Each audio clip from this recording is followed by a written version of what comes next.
Collective. Hello, hello, my loves. Welcome to Vivid Vibration. My name is Christina. I hope that y'all are doing well. Collective. Well, I don't know. I had some things coming through, but we'll see. Kairos and Gnosis, Alithia, the vessel, the maiden, and the king. Well, so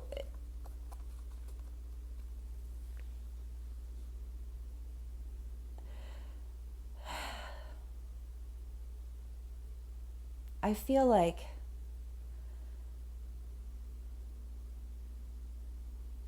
I feel like somebody watching you struggle, right? I mean, personally in my life, the past couple of years of my life have been insane. Like I decided to leave a career that I had reached director of marketing status. You know what I mean? I was creating my own publications. I was doing all these things and I was dead inside and I could feel myself just dying and it was horrifying to me and I couldn't do it. And so I quit and struggled and struggled and struggled. And sometimes I think that like spirit closes the door because like we have to take the path that we have to take, right? And the path that I took led me to living in my car. It led me to living in some place in the country that I had never even considered living before because I didn't even know the significance of it. The first time that I moved to Sedona, well, so my grandparents had property in St. Simons Island, Georgia. So we grew up going to the island every Christmas and every summer. And it wasn't until I think I was 15 when she died. So I was probably 14. They moved to Prescott, Arizona. And when my grandma got sick, she got sick all of a sudden. But nobody in my family, like my family comes from cults, like cults on cults on cults. If you like, I cannot even begin to describe to you the history that I have with it and the enthusiasm that I have in bringing light to it, because I think that it's almost like a subset culture of like the culture that we are actually facing as like a society in terms of politics and everything else. But we'll get to that eventually. But like while going through this, I've had people watch me struggle. I've had people who have mocked me for being homeless. I've had people who have mocked me because my friend group has included women in their 50s and 60s and women in their 20s. I surround myself with different age groups. I surround myself with different communities. Like I don't operate in a traditional sense, and I did that on purpose, you know. And so while I'm not mad at anybody for not helping me through that, because I was helped every single step of the way. I was given an opportunity to continue my education. Like after studying with the master energy healers, I went back to Denver and I worked with a company that paid for me to go to school. Sad face, the school went bankrupt, but I learned a lot and I met some really amazing people and made some really amazing friends. I When the school went bankrupt, I was like, I know that I don't want to go back into doing what I was doing. And I think at that point in time, I felt very overwhelmed because, in all honesty, like my original draw to astrology was that it resonated with my reads. But it was when it stopped resonating with my reads that I recognized the fact that the astrology that was being used out of context, and it was being used to manipulate and control. And then I saw how that was like a general acceptance across an entire community that was mocking me while I struggled, and refusing to help me. And did I ever ask for their help? No, but I certainly didn't ask for their oppression either. And that's what that energy always felt like to me, just this like criticize you while you crawl. But I needed to crawl. I had been called to break And this is coming from somebody who had, during the pandemic, spent an entire year isolated in a tower in downtown Portland surrounded by meth heads. My car got stolen. I got attacked on the streets. I swear to God I would never live in a city again. You know what I mean? Like never, ever, ever. It was literally like looking out over hell. You'd see people shitting on the streets. You'd see people washing their faces in the water fountains, and the like the sickness and the mental health and the devastation. I remember being down at the square one day, and this man came up to me, and he just looked at me and cocked his head and was like, "Do you think you're better than me?" And I almost cried, and I just looked at him like, no, like I don't think I'm better than you. I think that you've been handed a shit hand and want to like relieve the world of this sickness, like my heart ached, and the weight of the feelings that I experienced was so heavy and so ridden with fear and anger and frustration, and I didn't know where to put it. So I channeled it. I allowed for it to come out in my writing. I allowed for it to come out in my reads. I found the only place that I could let it all out.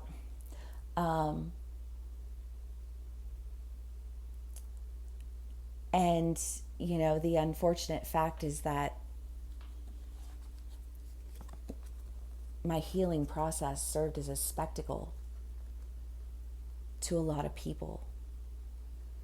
And while I didn't have the wherewithal to handle it and take it on in the way that I have the wherewithal to do now, I always felt that ever increasing pressure.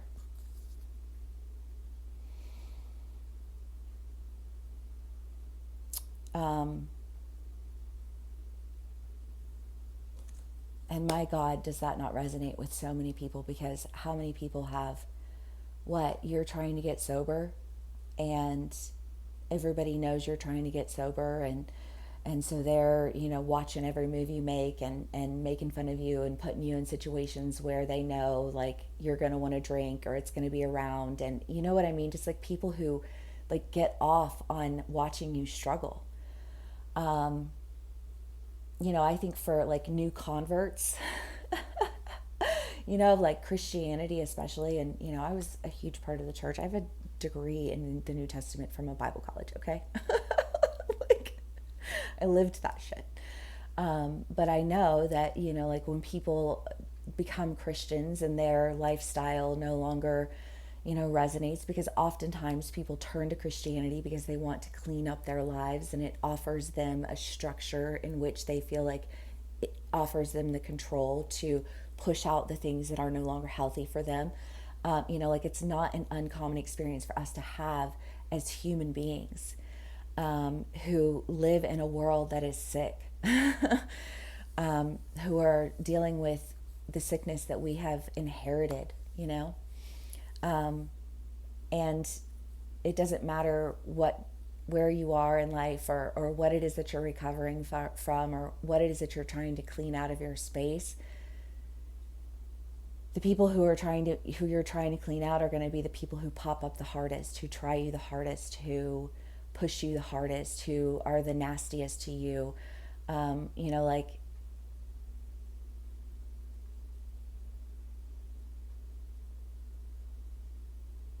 yeah, they don't want to catch you when you trip. They want to shove you down and fucking kick your jaw in. I mean, like it's an aggressive energy.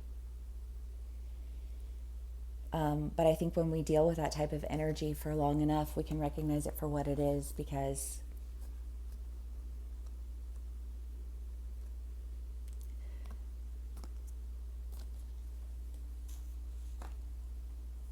well, it's so ironic to me, everything that's going on with the Epstein files right now, and all of the pardons that are being made, and all of the things that have been lost. Like, oh, conveniently now there's no list, but everybody already knows there's a list. The list has already been, like streamed through. Like, how many people have already exposed it? Like the energy that carries itself out in all of these levels, you know? And when you watch it play itself out, when you watch it unravel, you know, it's a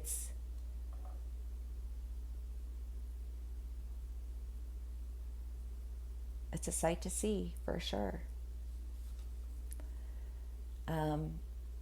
But you know, the king and the maiden. The maiden is the idea of, you know, the mother, the maiden, the mother of the crone, and the maiden is the beginning of the journey, right? The beginning of the journey is where you are really starting to uncover things, where you're really starting to explore life, right? I mean, admittedly, both my parents were in academics, and so I literally spent my entire life around college student people. Like, this feels really natural to me. And in part, I think, you know, one of the things that I've learned through that is that it's because it's a point in time in our lives when we're very, we're like sponges, you know, like I will never regret going to college. I will never regret having a degree in literature because it opened my mind in ways that the world around me had never opened it. You know, and it's sad that, you know, the academic world has become what it is. It is doing its best to keep on par with what the public education system has offered us, and that is always a very telling tale in and of itself.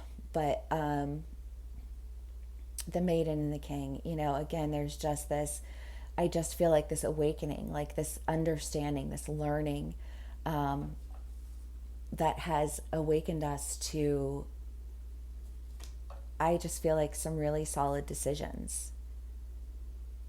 It's like that seal of approval, that stamp, that emblem, that marker.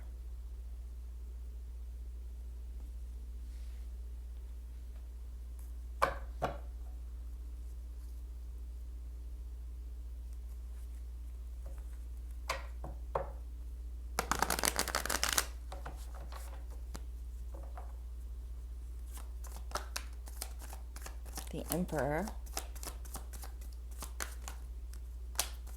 Oh my gracious, that is a stack. Oh, look, fun. Okay. The Emperor, the King of Pentacles, the King of Cups. Didn't we get two kings in the last read too? But I don't think these were the same kings though. I don't remember.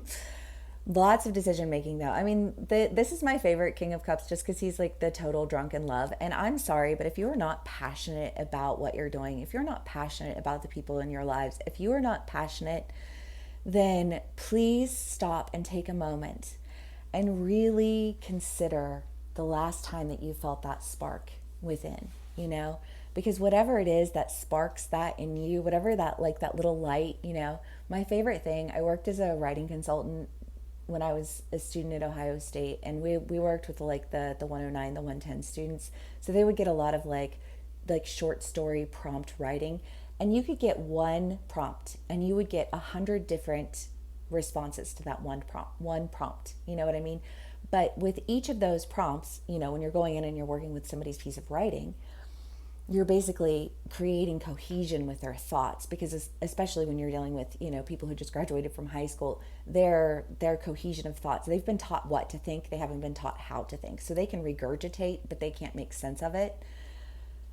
And so when you're working with people's writing, you're helping them to like connect the dots so that there's logic behind like the regurgitation that they've spewed out.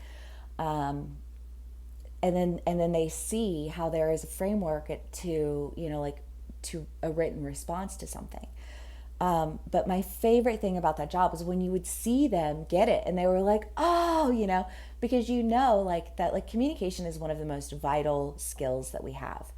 And if you aren't able to clearly articulate something, like most people's response is anger, you know, or lying. You know what I mean? Like they don't actually like comprehend like cohesive thought.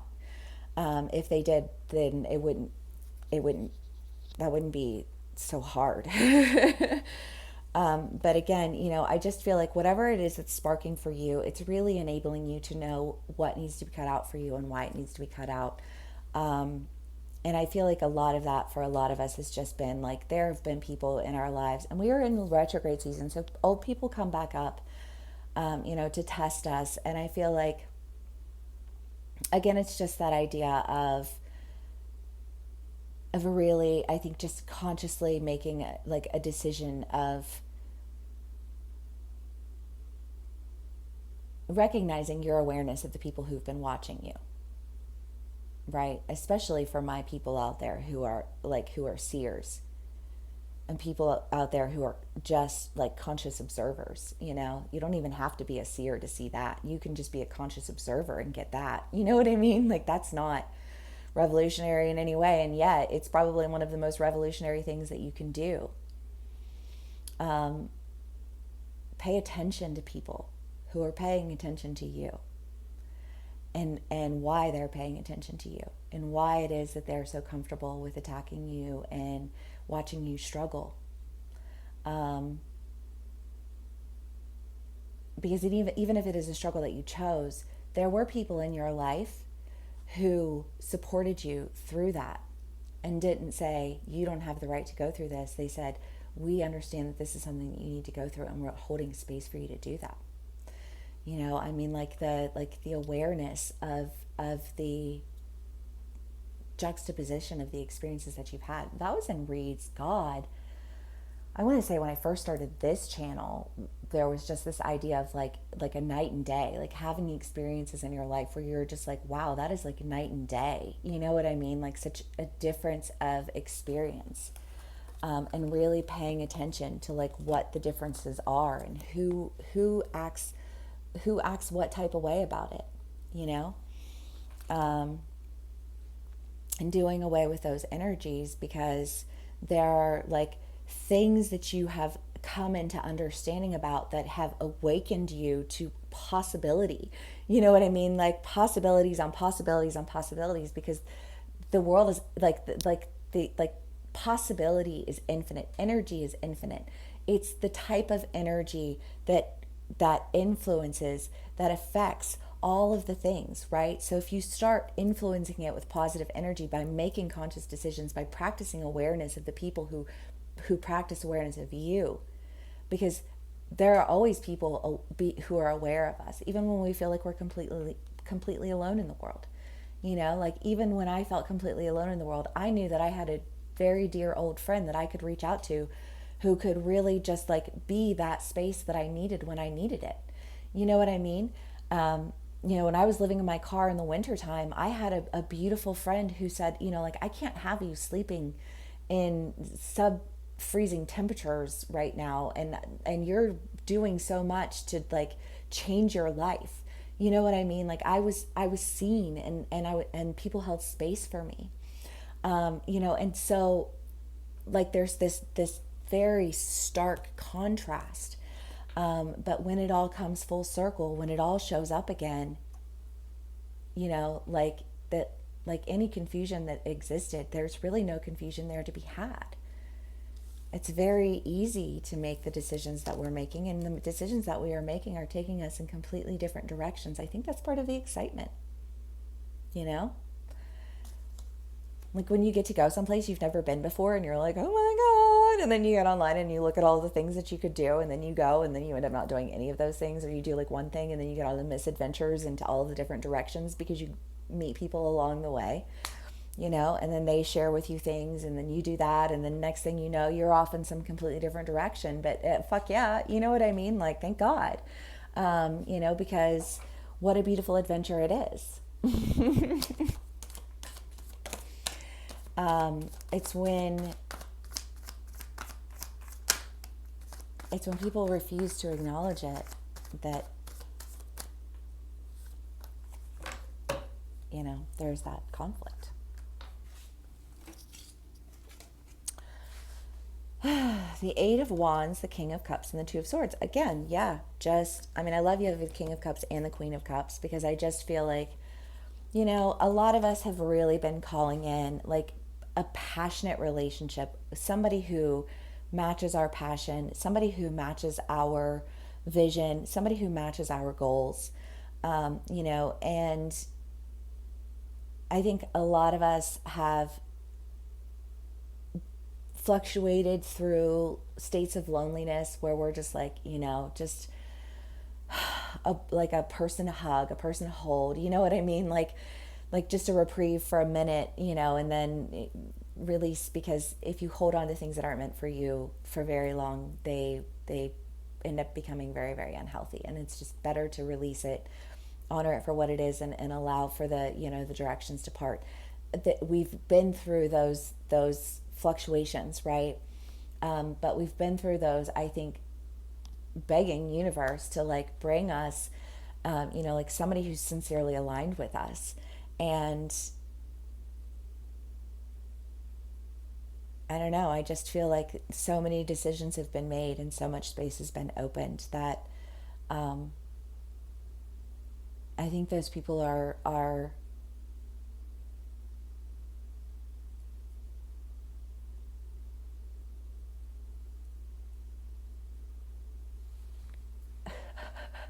what's that movie, The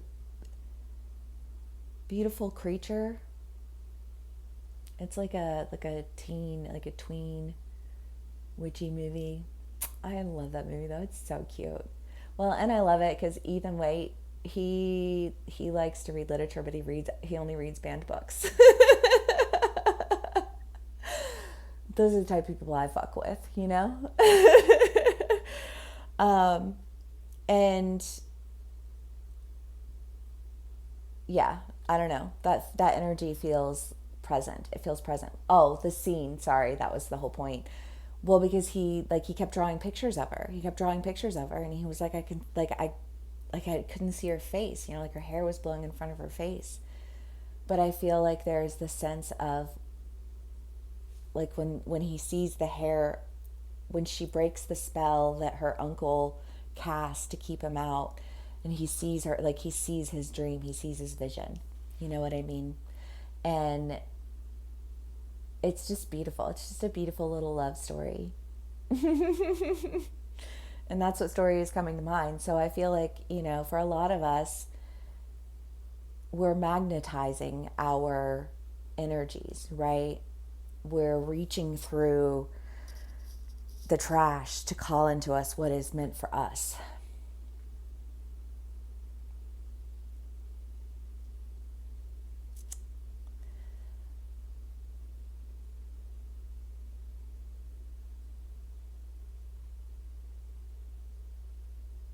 Yeah, it definitely feels like a very strong masculine energy.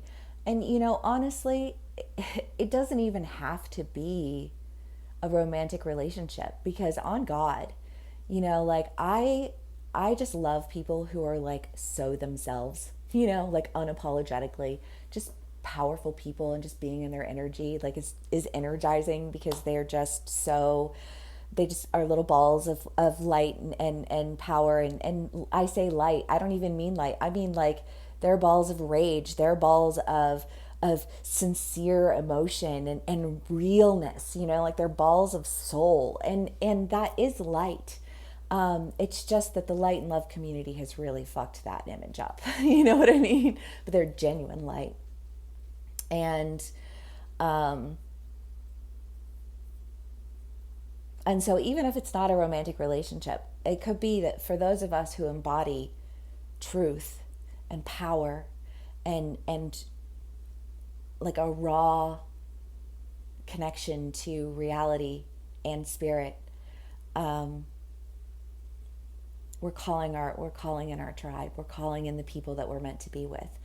And community is oftentimes even more beautiful than relationships, because relationships come with a lot of, if you are in a spiritual level connection with another person, you are fusing your soul with that person. And so it is really important that you know the quality of the soul of a person before you fuse with them. And that takes time, and there are people out there who like to, dive into relationships, and I have absolutely been one of those people. So I'm not saying that with judgment. I'm saying that as somebody who's learned a lot of lessons from the decisions that I've made. um, and there's a reason that like we want our friends' approval, for the people that we let in our lives, because our friends are also people that we've fused with, you know. And the company that we keep keeps us, and so it's very important that we are very discerning in the company that we keep. And I think that we have practiced discernment in the company that we've kept. I just feel like there is this pull, because all of this feels very magnetic to me, and there's like this sucking away of this energy that was like, I feel like like connected itself to you, and then this pulling away of this energy, that allows for there to be more space for like a healthier, more wholesome as above, so below. Because when you deal with your as below, you feel more empowered to deal with your as above, right? And that's a journey that a lot of us have been on, and it has looked different for everyone. But I think at the core of the story is discernment, discernment, discernment, um, decision making, and an awareness of those decisions, because we have an awareness of the black and white of the decisions that we're making. Um, and we should always be, if you are in a relationship with somebody who wants to keep information from you, that is a red flag. And I don't care if that is, like a romantic relationship, a friendship, a roommate scenario. You know what I mean? Like, you should always feel comfortable being completely open and honest. And open and honest communication does not entail passive aggressive behavior. It doesn't entail gossip or slander. It doesn't entail manipulation and control. It doesn't entail guilt. You know what I mean? And so when you have that clear picture of like a healthy relationship versus an unhealthy relationship, if you have healed, you will choose the healthy relationship. If you have not healed, you will choose the unhealthy relationship, because you will feel as though you still need to prove your own worth to you. And you will attempt to do that by proving your worth to people who will never know your worth, because they do not know their own. Any kind of relationship.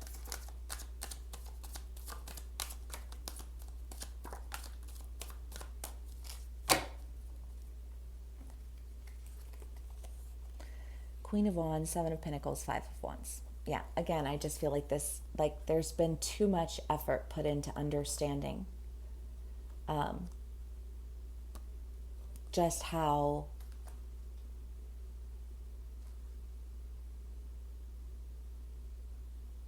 much power we hold.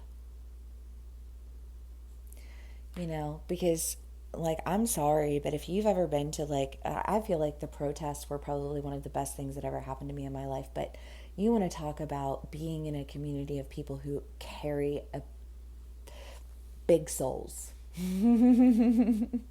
And no, not all of them were that way. I worked with this one woman, and she went to the protest, but she did it, and she was a Karen, and she did it because she thought that she was somehow absolving her sins. But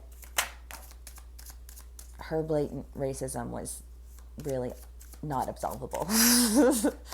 And her actions in participating in the protests were a mockery, and therefore made her sins worse, did not absolve them. You know what I mean? If you're going with that mentality.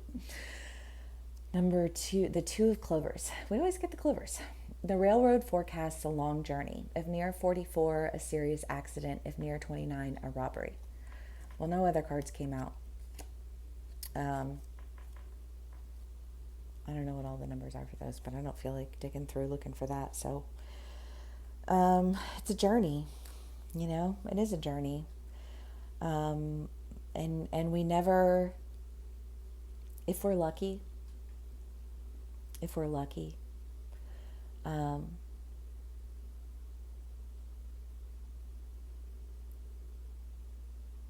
we don't miss out on the things that are meant for us because we're too busy dictating the way that we need to get to a place or to do a thing, because I think the idea that people miss out on when you just generalize the idea of a journey is that, like, the journey is where the doors open. The journey is where the lessons are learned. The journey is a gift that is handed to us, not like something that we dictate through anticipation and control.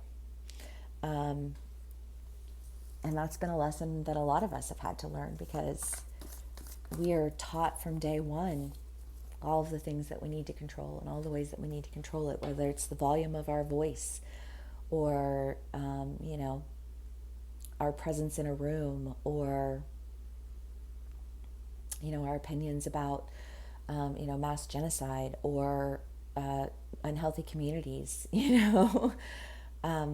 But when you're committed to your soul's purpose, it becomes a lot easier to start practicing discernment. And the more you do it, the stronger you become. The stronger you become, the less time we waste on things that aren't necessary.